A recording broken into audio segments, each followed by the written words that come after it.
This is a countdown of seniors who chose violence. These are not your typical grandparents.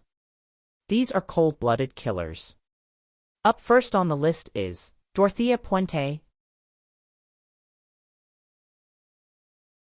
Dorothea Puente is also known as the Death House landlady. She operated a boarding house for the disabled and elderly from her two-story home in Sacramento. At one point in her life, Dorothea rubbed elbows in affluent political circles. On the outside, it seemed like she was a kind grandmother figure to her community. Dorothea often gave gifts to her tenants and fed them home-cooked meals. But behind the scenes, Dorothea was cruel and in fact mistreated her tenants. She drugged and stole from them. In the 1980s she would serve 3 years in prison for these charges. Once released, she opened another boarding house and went back to her beloved unethical practices. But after serving out a 3-year sentence, this time would be different. Dorothea would begin to murder some of her tenants. Most of them would be buried on the property surrounding the boarding house. After she had hidden the bodies, she would continue to collect their social security checks and cash them. In total, 7 bodies were exhumed from the boarding house grounds. Her first victim is believed to have been 61-year-old Ruth Monroe in 1982. Ruth had come to stay at the boarding house after her husband died. This was a terrible mistake. Only 3 weeks later Ruth was reported dead over what seemed to be an accidental overdose on a drug cocktail, which police now believe was prepared by Dorothea. The Death House landlady's hideous operation was finally uncovered when her final victim, Alvaro Bert Montoya, was reported missing after his disappearance in November of 1988 by a social worker that recommended the boarding house to him. This prompted police to look closer at the sweet older lady and her business practices. Upon further inspection of the house and its grounds, detectives would begin to find all the evidence they needed to make an arrest. Dorothea gave a short interview to a reporter while on board of a jet as police escorted her from Los Angeles back to Sacramento after a short time on the run. I used to be a very good person at one time. In 1993, Dorothea was convicted of homicide. And good morning, I'm Tom Duhane. Hello, I'm Alicia Malaby. It's Friday, August 27th. At the top of our Sunrise News this morning, the verdicts in the multiple murder trial of Dorothea Puente. A Monterey jury has found the former Sacramento landlady guilty of first-degree murder in 2 of the 9 counts she faced. Here's Channel 3. Dorothea received life in prison at the age of 64 years old. She died in prison of natural causes in 2011 at the ripe old age of 82. Next on the countdown is Kevin Gavin. In 2015, Myrtle McKinney, an 82-year-old resident of the Carter G. Woodson houses in Brooklyn, New York, was found brutally attacked and murdered in her apartment. This sent shock waves throughout the community. Although police had a person of interest, they had insufficient evidence to pursue the matter. Sadly, this would not be the last murder to take place at the Woodson apartment complex. There will be 2 more victims. 78-year-old Juanita Caballero in 2019 and 83-year-old Jacolia James in 2021. A huge break in the case came when activity was seen on one of the victims' debit cards. This new discovery led them to Kevin Gavin. Gavin was a 66-year-old handyman with a glass eye. He would befriend and run errands for the older people in the complex.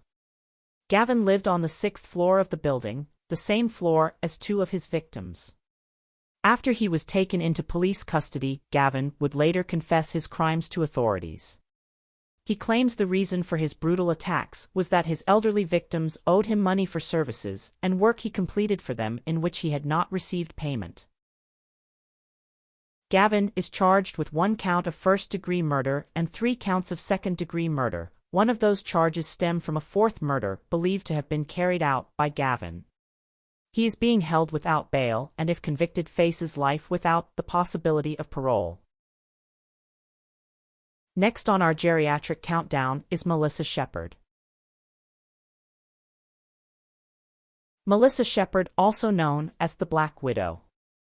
Shepard is a lifelong habitual offender with more than 30 convictions under her belt throughout the 1970s and 80s. Shepard went by many aliases. Shepard killed her second husband in 1991 by running him over with her car. She claimed to have killed him in self-defense. Shepard claimed her husband was physically abusive towards her, though many doubted these claims. The following year, she was convicted of manslaughter. 9 years later, in 2001, at the age of 66 years old, Shepard married her third husband, which died under mysterious circumstances. A while later, she found her fourth husband, Fred Weeks. She would attempt to kill Fred, but failed. For this, she was charged with lesser crimes, and in 2012, she was sentenced to 3.5 years in prison at the advanced age of 77 years old. This senior citizen may be the worst on the countdown. This is Tamara Samsonova, also known as the Granny Ripper. In 1971, Tamara married Alexei Samsonova. In 2000, Alexei disappeared. Police suspected Tamara killed her husband and disposed of his body. All searches for Alexei yielded no results. Shortly after her husband's disappearance, Tamara began to rent a room in her apartment.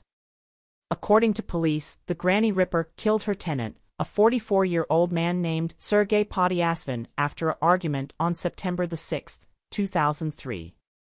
Samsonova then dismembered him and spread his body parts throughout various locations.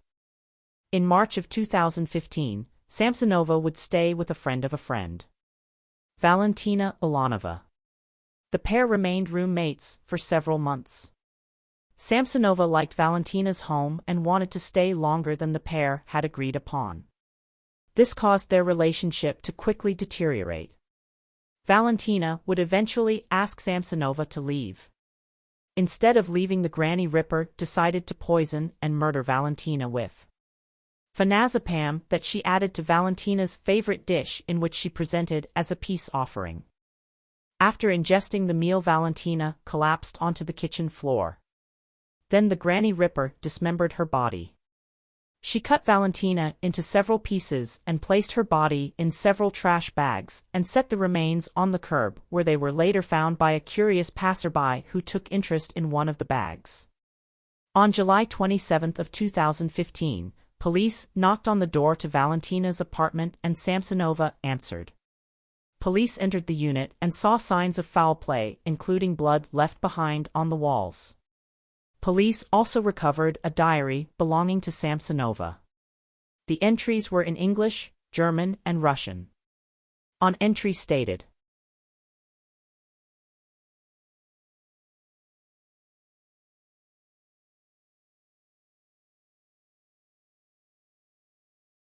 the diary revealed Samsonova may have killed up to 14 victims.